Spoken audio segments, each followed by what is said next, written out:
Train में सफ़र करना अब आम बात हो गई है। लंबी दूरी यात्रा करनी हो तो ट्रेन में सफ़र करके ही किया जा सकता है और ट्रेन में यात्रा करना आरामदायक भी होता है। आज के समय में रेलवे यातायात पर बहुत सी जनता निर्भर है और इसके लिए प्रशासन की तरफ से सुरक्षा के कई इंतजाम भी किए जाते हैं। इसके बावजूद आए दिनों आपराधिक घटनाएं घटती रहती है। इसी तरह की घटनाओं से प्रेरित होकर मैंने आपके लिए यह वीडियो बनाई है। एक बार की बात है, एक परिवार लड़के की बारात लेकर लौट रहा था। बारात में शामिल महिलाओं ने बहुत से आभूषण पहन रखे थे। जैसे तैसे रात होती है, महिलाएं अपने आभूषण उतारने लगती है, क्योंकि रात भर इन्हें पहनकर तो नहीं रखा जा सकता और यदि सब अलग अलग इन्हें रखें तो सभी को जागना होगा, जो कि लगभग असंभव है।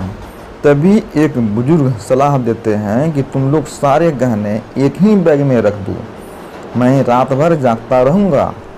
बुजुर्ग परिवार में सबसे बड़े थे, इसलिए सभी उनकी बात मान जाते हैं और सारे गहने एक बैग में डालकर दादाजी के पास रख देते हैं।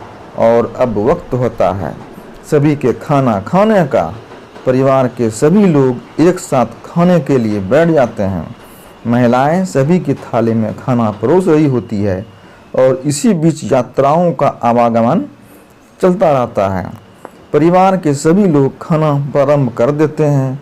खाते हुए कुछ लोगों को नमक की कमी का एहसास होता है और वह बैग से नमक निकालने को कहते हैं, लेकिन महिलाओं को याद ही नहीं होता है कि नमक किस बैग में रखा हुआ है। नमक निकालने के चक्कर में गलती से गहनों वाला बैग ऊपर से नीचे आ जाता है। सभी खाना खाने में लग जाते हैं और जैसे ही खाना खत्म हो जाता है, सब सोने के लिए अपनी अपनी सीट पर चले जाते हैं। जिस बुजुर्ग ने गहनों के बैग की जिम्मेदारी ली थी, वह अब किसी गलत बैग पर निगाह रखे हुए हैं। उधर धीरे धीरे रात के 1 बज जाते हैं। सभी गहरी नींद में सो चुके होते हैं। बुजुर्ग अपनी जगह से उठकर टॉयलेट जाते हैं। उसी वक्त एक रेलवे सफाई कर्मचारी आता है और सीट के नीचे रखे हुए गहनों के बैग को अपने कपड़ों में दबाकर धीरे से ले आता है। बुजुर्ग आते ही अपनी तसल्ली के लिए बैग देखते हैं और अपनी सीट पर बैठ जाते हैं, क्योंकि वह जिस बैग पर नज़र रख रहे थे वह बैग तो वैसा का वैसा ही रखा होता है। सुबह होने लगती है। धीरे धीरे सभी जागने लगते हैं। अचानक एक महिला की चीख सुनाई देती है। सभी भागकर उसकी सीट के पास पहुंचते हैं तो पता चलता है कि गहनों वाला बैग चोरी हो चुका है। तभी वह बुजुर्ग उस बैग को खोलकर देखते हैं जिसमें वह रात भर से नज़र रखे रहे थे, तो चौंक जाते हैं, क्योंकि उसमें तो बच्चों के कपड़े ही थे। परिवार के सभी सदस्य पूरी बोगी में सभी यात्रियों का बैग चेक करने लगते हैं। इसी बीच रेलवे पुलिस के जवान आ जाते हैं और वह भी इनका सामान खोजने में मदद करने लगते हैं। तभी एक महिला बताती है कि रात को एक रेलवे सफाई कर्मचारी आया था, पता करिए कहीं बैग वही तो नहीं ले गया। रेल पुलिस के जवान पूछताछ करके पता लगाते हैं कि यहाँ तो कोई सफाई कर्मचारी नहीं आया, क्योंकि इस बोगी में कोई सफाई कर्मचारी है ही नहीं और जो आया वह कोई चोर होगा। दुल्हन के साथ साथ परिवार की कई महिलाओं के गहने भी चोरी हो चुके थे। सभी दुखी होकर रो रहे थे। ट्रेन स्टेशन में खड़ी होती है। इसी बीच बोगी में एक चना बेचने वाला व्यक्ति दाखिल होता है और वह पुलिस वालों के पास आकर कहता है, साहब ये लल्लू ही है जिसने चोरी की है, क्योंकि वह कह रहा था कि बड़ा हाथ मारना है और अभी जाते हुए मैंने उसके हाथ में एक लाल रंग का बैग देखा है। पुलिस वाले परिवार से बैग के रंग के बारे में पूछते हैं तो वह भी रेड कलर बताते हैं, जो चना बेचने वाले ने कहा था। चोर का पता चलते ही परिवार के लोगों में सकारात्मक दिखाई देने लगती है। पुलिस वाले स्टेशन में उतरकर लोकल एरिया में जाकर लल्लू को गिरफ्तार कर लेते हैं।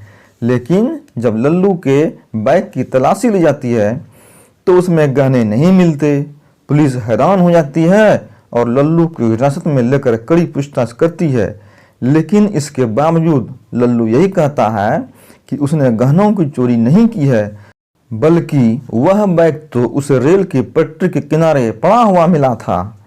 तभी पुलिस टीम में से एक व्यक्ति को शक होता है, कहीं चना बेचने वाले ने गलत जानकारी तो नहीं दी है। पुलिस के जवान चना बेचने वाले का पता लगाकर उसके घर पहुंच जाते हैं और जब उसके घर की तलाशी ली जाती है तो उसके घर में बहुत से गहने छुपे होते हैं। पुलिस को सारी कहानी समझ में आ जाती है।